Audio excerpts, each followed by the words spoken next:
So this is what's referred to as neurologically informed CBT. So NICBT for short. Let's just go over some logistical things. I would imagine by now we're all very familiar with Zoom, but just in case, everyone is in listen mode right now. If you're having problems with your internet, you can always call in. And Laura, I don't think you put it in there where you have to let them in. This presentation is being recorded. It will be up on YouTube. And like Laura said, we will email you that. Yeah, there it is. And then I've already talked about the chat box. If you're having any problems with your Zoom webinar chat, you will have to reach out to the Zoom support. Okay, so Laura already introduced me. I've got my original master's degree was in holistic wellness with an emphasis in treating addictions holistically. I was a full-time yoga teacher at the time, and what I started seeing was a lot of students coming in and finding yoga a really cool way to integrate the mind and body. But I also saw that yoga didn't solve everything, so I went back to get my master's degree in clinical psychology with an emphasis in marriage and family therapy from Pepperdine in California. So I am a certified EMDR clinician. I'm a brain spotting practitioner, and now I'm a certified, well, I have been for a couple of years, certified anxiety treatment professional. And that's what I'll be sharing with you today, and also working towards my LAC. I just moved here from California. We didn't have to be duly licensed to work in addiction. So, all right, so today I want to be able to, I want you to be able to explain the neurological process underlying anxiety in a clearly understandable manner to your clients. Recognize the difference between cortex-based and amygdala-based anxiety symptoms. Use proven strategies for calming and training the amygdala. Employ proven methods for retraining the cortex to resist anxiety rather than to ignite it. And to describe how medication can promote or impede neuroplasticity. So I'm not sure what your backgrounds are, but you know, I've been working in the field of addiction for 11 years, and I've always seen anxiety co-occurring with substance use. So that was one of the reasons I went ahead and got certified in this. So as treatment providers, we don't stop doing everything we already do. You know, we're going to build the report. I've got my notes at the bottom. I like that so that when we send out the slideshow, you'll have my notes. So anyway, we still want to build report. We're going to show them empathy, have compassion. We're going to set goals, all that stuff we already do. But we need to expect and promote change. Research has proven that there is no proof of a chemical imbalance. And I'm sure you've heard that from clients that they've got a chemical imbalance and that's what's causing their depression or anxiety. So there's no difference in their brains than all the brains that were researched. So the mind is what can change the brain. So is processes created by the brain, and the brain is just that physical, visible, biological. Parts of the brain are only going to learn by experience, and that's why it's going to need homework, and the homework's going to be reviewed, and that's where the big CBT piece comes in, because the cortex is involved. It just isn't involved in everything.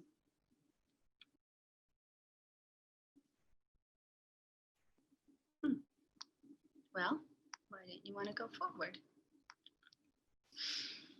Okay, language is important.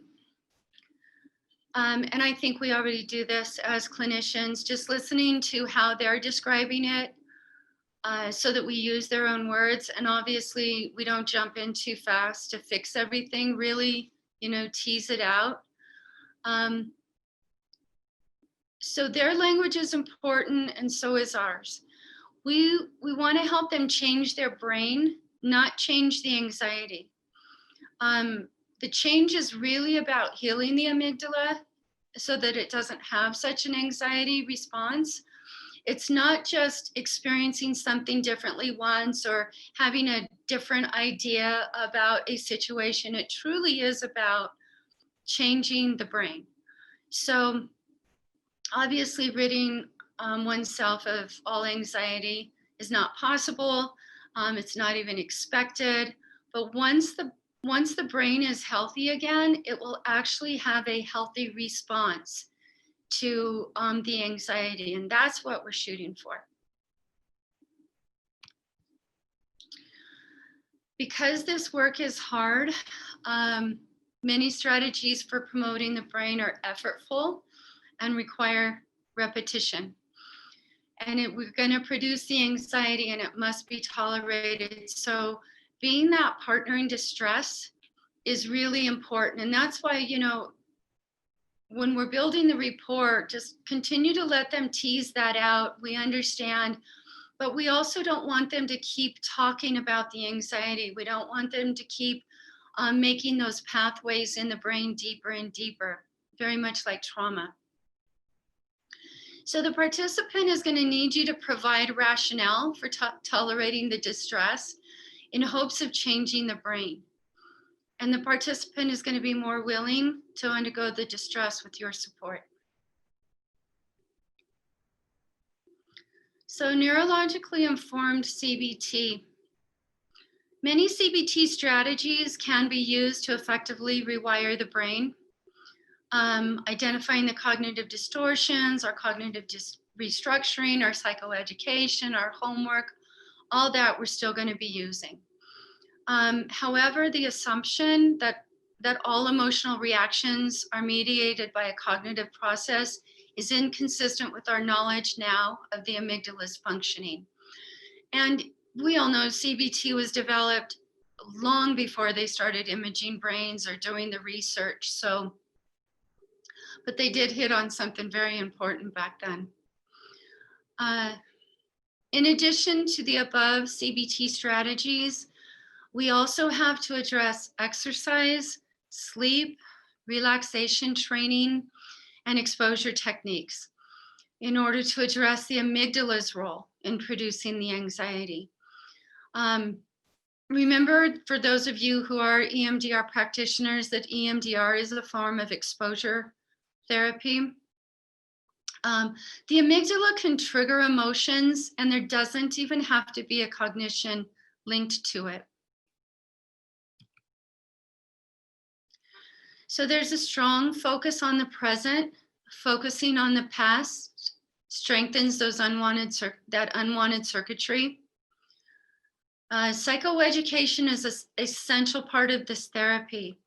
So your knowledge of the brain's role in creating anxiety is what you're going to pass on to your client. And depending on how cognitive your client is how detailed you're going to get in that explanation. Strengthening the unwanted, I'm down in my notes right now, strengthening the unwanted circuitry makes those neurological changes less likely, definitely extends the process. We need to understand the knowledge, and we need to be able to impart that knowledge to our clients in a way that they can understand it. The new understanding of anxiety is what promotes tolerance of it. So tolerating anxiety is actually what changes anxiety. And I know in the past, and I'm guilty of it, when we had clients, I've always worked in treatment programs. When we had clients who had social anxiety, the team would get together, and the best thing we could come up with was, well, let's give them more individual services so that they don't have to do so many groups. And it's actually tolerating the group setting that's actually helping them heal their brain. That sense of dread may be there even before they are fully awake, but it does not predict the future. It is a programmed response built into us. And I've heard this many times, yeah, but I wake up and I'm already anxious. So them knowing this is a programmed response from our body will help. There's a lot of new research out right now that dehydration can also lead to anxiety. And that might be one reason why the body is waking up like that. So a nice glass of water when they first wake up will help.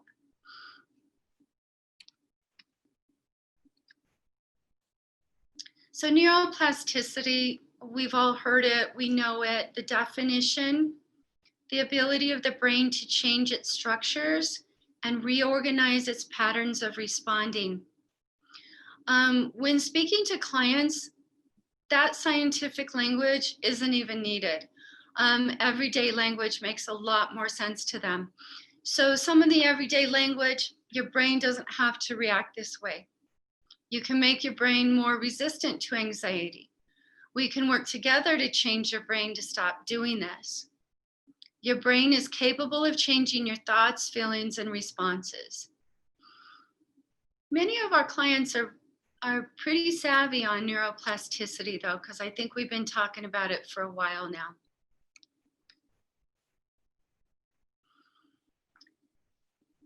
So there's two pathways to anxiety. One pathway, everything comes in through the thalamus. But one pathway first goes up into the cortex and then down to the amygdala. So obviously they call this top down. So this is one anxiety response that can happen. The other pathway comes in through the thalamus, goes through the amygdala up to the hypothalamus. Obviously, this is bottom up, triggering of emotion. So as you can see, the amygdala has a role in both of these pathways. The cortex actually has fewer ways to influence the amygdala. That is, there's less connections going from the cortex down to the amygdala than there is from the amygdala going up to the cortex. So this is why CBT alone can't relieve anxiety. It's like looking in the refrigerator to figure out why your car won't start. So anytime you hear somebody saying, I can rationally tell myself not to worry or whatever they go on about, that's our clue. We need to target the amygdala because they can rationally tell themselves not to worry. The amygdala is causing the worry. Whenever we're working with PTSD or phobias, always trigger the amygdala. So the amygdala. The role of the amygdala is to attach emotional significance to a situation or object and to form emotional memories. So it has so many different purposes. I've only named a few: love, bonding, sexual behavior, anger, aggression, fear. It's really just connected to so many things. And it controls many different reactions in both the brain and the body. So the cortex cannot affect the amygdala in its immediate response. So we can't think our way out of anxiety. We usually have to get down into the body. So the language of the amygdala is not logical. It turns certain situations and objects into triggers for anxiety that shouldn't be triggers for anxiety. And, once the clients start avoiding that trigger, that just adds fuel to the amygdala that it knew that it should remember that. So scientists have not only located where triggers are created in the amygdala, but also how to train the amygdala to stop responding to them. This is very exciting in our field, how science is catching up. The amygdala needs experience to learn. Talking does not heal it and may even create disordered behavior like worrying, compulsions, and avoidance. And for those of you who have clients like this on your caseload, you know that they come in and what they really want to do is talk. And they want to continue to talk about it, and trying to even redirect them makes them more fearful and often agitated. So interventions that work to help reduce anxiety within minutes: the diaphragmatic breathing, aerobic exercise, and yoga. I'm a registered yoga teacher. I will do a sun salutation with the client, or even not even the full salutation if it's not necessary. I will take my client on a walk around the building as they're coming down, just to get that body moving. Clients often discount the diaphragmatic breathing, except for the ones that they know that it works. But educate them by saying, since it relaxes the amygdala takes it as feedback that you are safe. Down in my notes, I just wanted to go over a little bit more about what's really going on with this diaphragmatic breathing. So it stimulates the vagus nerve. The vagus nerve is the largest nerve. It runs all the way down our spine. And this diaphragmatic breathing starts placing pressure on that nerve. And when it starts doing that, it starts to lower blood pressure. It lowers the heart rate. It removes lactate from the blood, which can increase feelings of anxiety. It increases alpha brain waves, which are associated with calm alertness. And it causes a certain type, it causes serotonin to be released. And then it will activate the prefrontal cortex over time, about 10 minutes. So we really need to get them in the body until the frontal cortex comes back online. To reduce activation of the amygdala over time. So I see we have several chats. Laura, will you, I actually might take a break real quick and see if I... Was just one. She has the diaphragmatic breathing squeezes the vagal nerve, which regulates the nervous system and slows down the heart. This is great info. That's from Mimi to everyone. I don't have any specific questions yet, Kathleen. Yeah, I saw it. Thank you. So to reduce the activation of the amygdala over time, regular aerobic exercise, yoga is in there again, and adequate sleep. And then to rewire the circuitry of the amygdala and really produce long-lasting change, that's the exposure. The amygdala has to be exposed to the situation to really see there's no fear associated with it.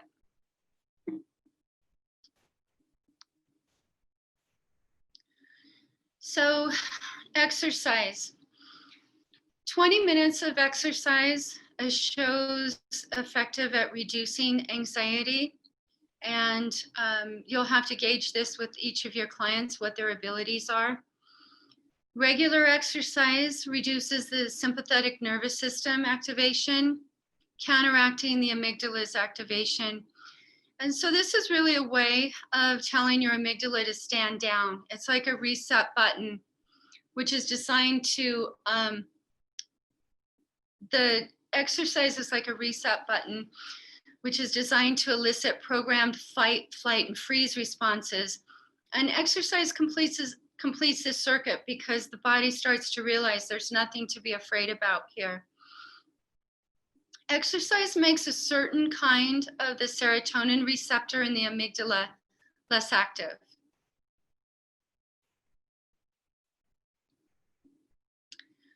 Amygdala-based interventions, sleep. And I am not going to go over the relaxation. I think so many of us already do some type of guided relaxation in our practices anyway, so that is not part of my slides today. So the lack of REM sleep makes the amygdala more active. And it takes at least 1 hour for the brain to get into that REM sleep. So a lot of times asking clients to add an hour to their end of their sleep cycle, just to make sure they're giving themselves enough time to get into that REM sleep. Napping doesn't help. Napping actually hurts. You know, a lot of people will tell you, I love to nap during the day. I have the best dreams, but it hurts the sleep at night.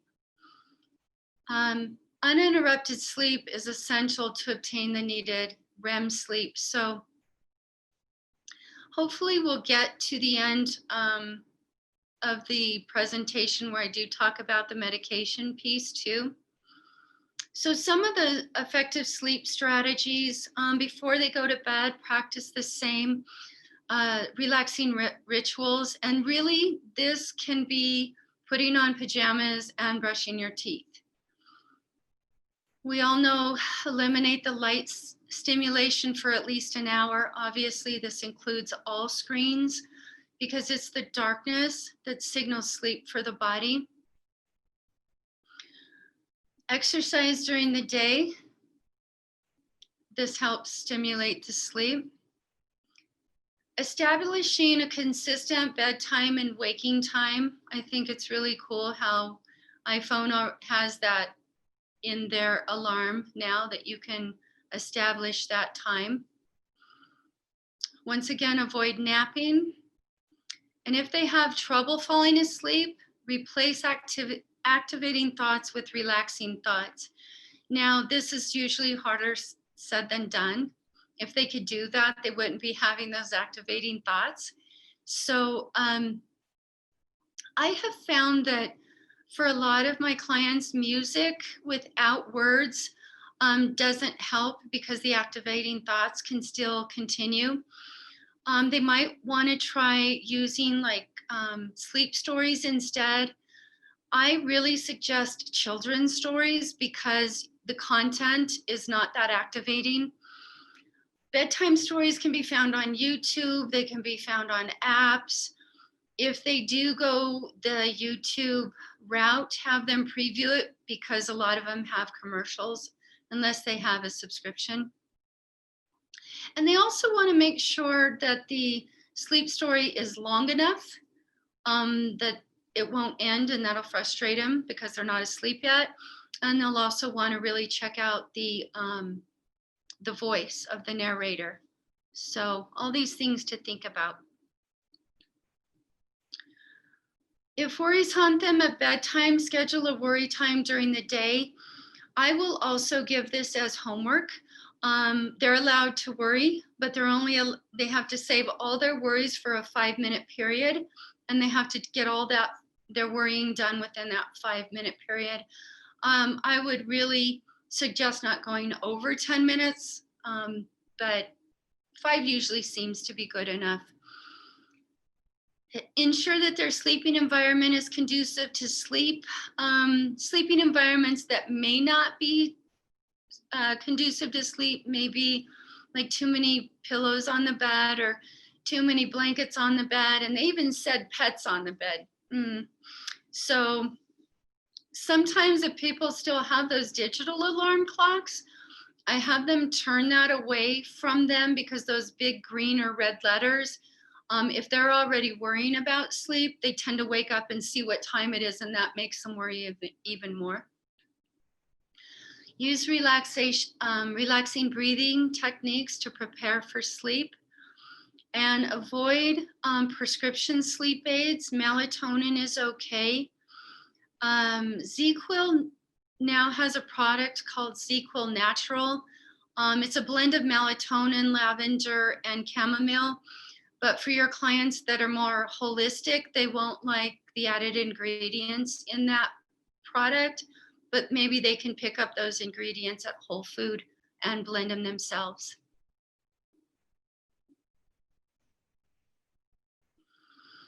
Okay, exposure. So we have to put the amygdala through some exercises because it needs experience to learn. They're going to have to push through the anxiety to change the amygdala.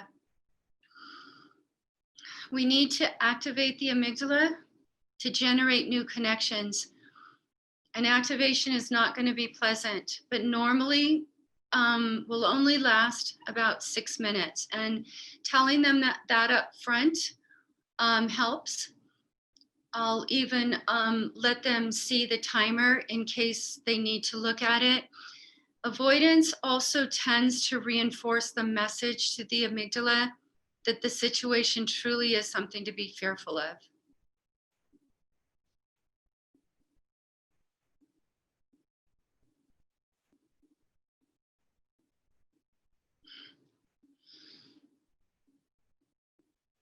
I'm sorry, I'm almost to the end of the presentation and I looked at the time. I must have been talking so fast, but I'll go ahead and finish the presentation.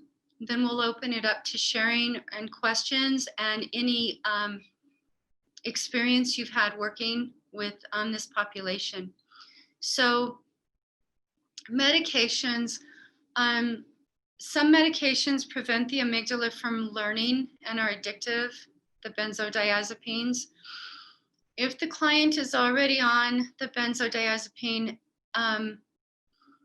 educate them first about how that's affecting their, how it's affecting the amygdala. And then if they are willing to try to get off, obviously refer them to the physician. Benzodiazepines will actually make the amygdala more sensitive to anxiety. And that's one of the hardest things for the detox withdrawal process from benzos, which can last up to 2 years. The anxiety is unbearable. Some medications prevent the brain from going into the proper sleep cycles, even though they are prescribed for sleep. And these are sedatives. Once again, if your client is on it, educate them that they should not be taken for more than 2 weeks. And unfortunately, the doctors know not to prescribe them for more than 2 weeks. It's usually just to get them through a tough period, maybe a presentation coming up or something going on in school. But these are not supposed to be long-term medications. Once again, refer them to their doctor if they're willing to get off of them. Finally, the ones that really help are in your SSRI, SNRI family, the tricyclic antidepressants, and the buspirone. The buspirone has not been found to be as effective after 3 or 4 weeks. So we really want to, and sometimes depending on what the anxiety is, the clients might need to be on an SSRI or an SSNR just in the beginning, because what they do, because they're keeping that serotonin or the norepinephrine in the brain a little bit longer before the reuptake, it's actually allowing the cortex to be more available to changing thought processes. And that'll be really helpful in the beginning. This is not something we want our clients to be on long term. A lot of times clients I've seen, because they do get that initial clearing up of their thought processes, often think that they need a higher dose. And that may or may not be true. But I also work in the field of addictions, and the more the better is sometimes what they're used to. So that's not always the case with the SSRIs, but obviously the doctor would be referred to for that.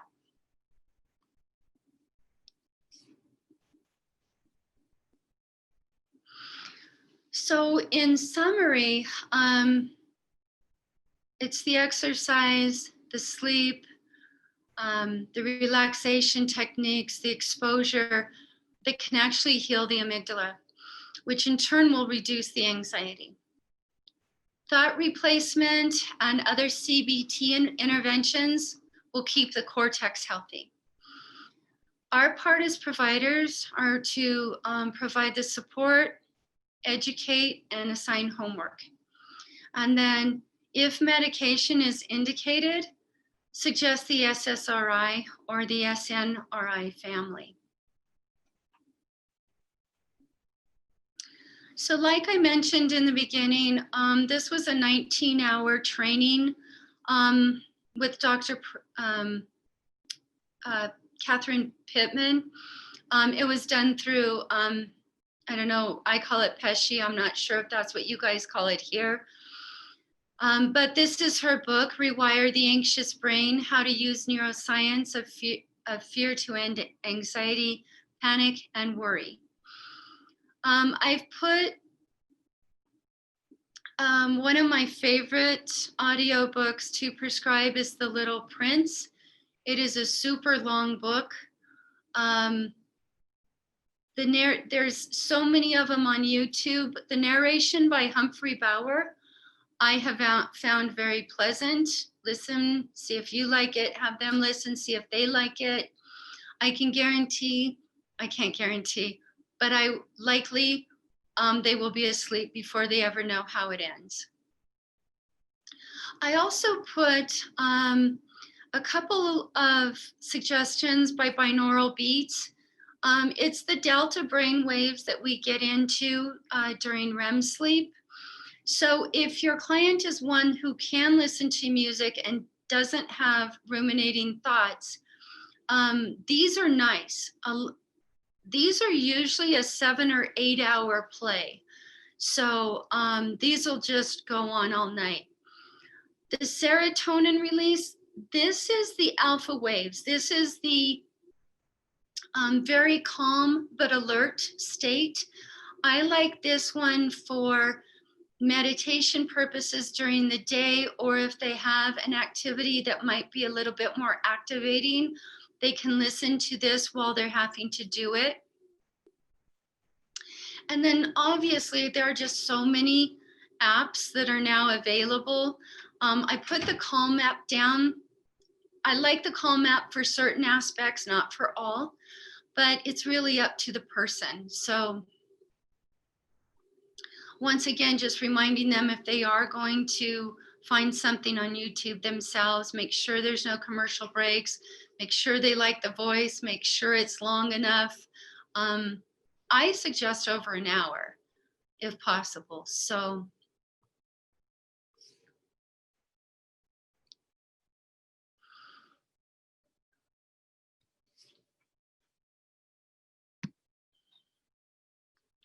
all right, you guys, so welcome back.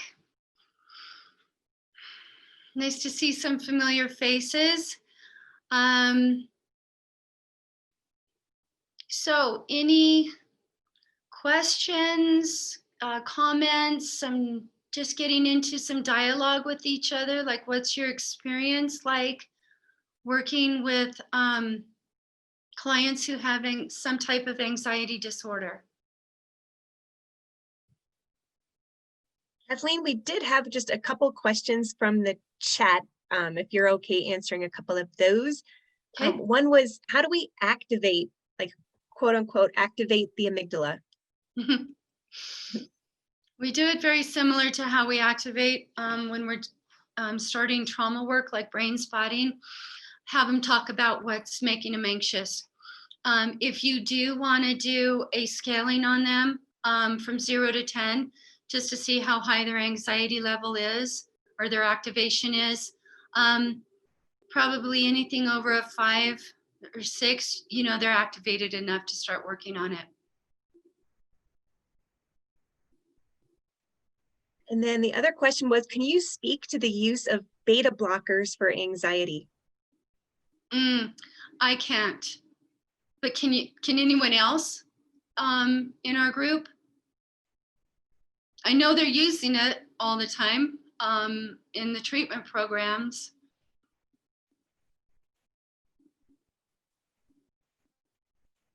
Feel free to unmute yourself, you guys. If anybody has a question, you could certainly unmute yourself and ask a question as well.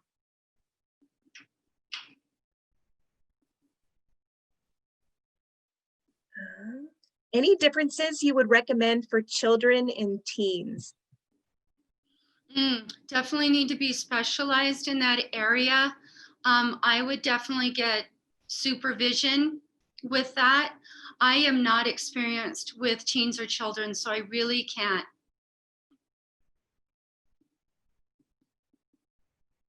The last question here is, how do the alpha waves on YouTube work? I have used them and have seen them help.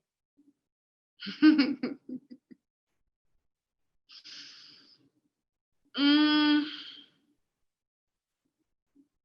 I don't know how they work. I do know that we have the delta and the theta and the alpha waves, and they all have been researched for like the delta waves. That's what they know we go into in our deep sleep. I don't know how they work. All I do know is from a holistic point of view, our body, every cell is vibrating to a frequency. Our whole environment is vibrating to some frequency. So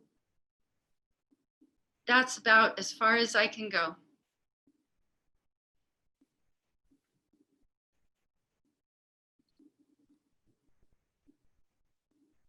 One more just, oh, I'm sorry, we had one more that just popped up, and she said, can you talk about the effects of meditation on anxiety and amygdala health?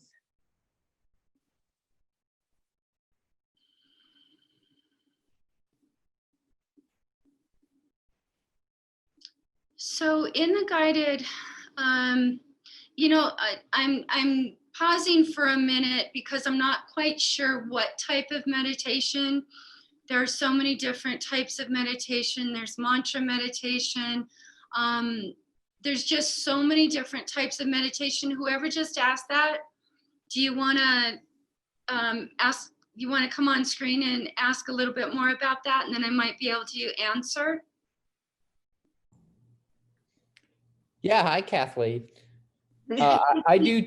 I do transcendental meditation. It's Okay. mantra based, and I was just curious. I know it's somewhat beneficial for me to relieve anxiety. I was just curious how it's working, within my brain and what it's doing there. Yeah, so I'm glad you said that. If you are a TM practitioner, you're pretty, you've been at it for a while. A lot of times meditation will actually make people more anxious because they don't understand what it is they're trying to do. And I think that's always the first part, is just to educate about meditation. And sometimes that's why when we first start introducing it, we start with the guided meditations so that their brain is thinking more about the story that's being told, or the body part that we're trying to relax.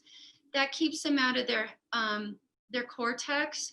But for somebody who's experienced with meditation, it's more about the breathing and the relaxation. Whenever our body is relaxed, the amygdala knows that everything is safe. And the more times we take it to that safe place, the more experience it has at being safe. Now, if you were in a high anxiety situation, if you've got that practice and a regular meditative practice, it's very easy to just go into that space, and that calms the whole body down. The breathing always helps. I am not as familiar with TM, so I don't know how much of the breathing is incorporated into that meditation. I know with, say, mantra meditation, because you're always having to take that breath to continue chanting, that is a continuous massage of the vagal nerve. So Steve, do you want to speak to TM a little bit more? I mean, is breathing a part of the process? It's not actually.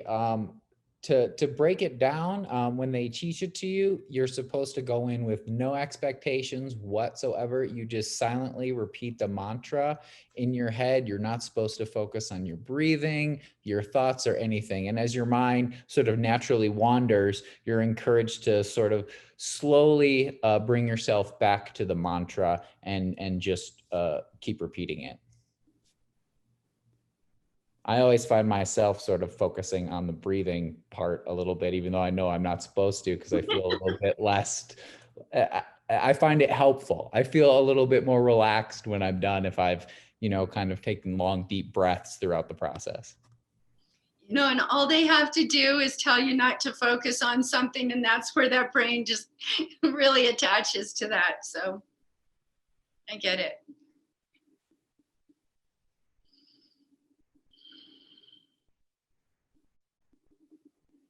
Any other questions? Pamela just asked, she said, I have used EMDR and found an increase of anxiety and some decrease of anxiety. What makes the difference?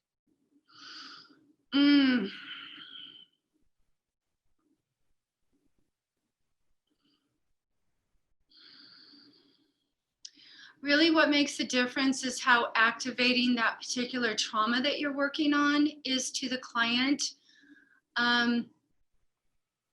Who asked that question? Can you come on the screen for a minute? So I was wondering, are you using the eyes? Are you using the tactile buzzers, or are you using the earphones? The hands. Sometimes that was that Pamela? Yes. Okay. Sometimes that might be more activating. I have found the tactile bilateral buzzers a little bit less activating and less anxiety provoking. I've also found the earphones to be a little bit more helpful in that situation too. Do you have access to either of those? It's teletherapy right now. Oh, of course. You don't have the option. Okay, what you can do, there is, I'm thinking his name is David Young. You can find him on YouTube too. Bodhi Tree also has them. They have bilateral tones that somebody can actually put some earphones on. And so at least they can have the bilateral going, and you can still, because you can't tell, what the speed of it is, they can have that down very low. See if that will help a little bit. Thank you. Mm-hmm. So many good questions today. One more just popped up. Joanne asks, she says, I have found that using brain spotting is overall less activating than EMDR. Is that your experience? Yeah, for sure. For sure. And once again, it kind of depends on the event, the traumatic event. EMDR certainly has a place, but I prefer brain spotting. Can I ask you one more question? When you were saying to use the tones, this is Pamela, were you also doing the hand movements as well, or just the tones by themselves? No, it's the tones are something that we use in brain spotting. And I was just wondering if that could be something that would help calm her down a little bit. Okay, so the tone by itself without the hand motions going. Yeah, I just don't know how you could count the set. That's fine. Thank you. Okay. All right, you guys. Well, thank you so much for joining. If you have any questions, also, I'm available. I think I put my email at the end of the slides, and I do have to run. I do have you sandwiched in between a couple of clients. So Thank you all. Have a nice weekend.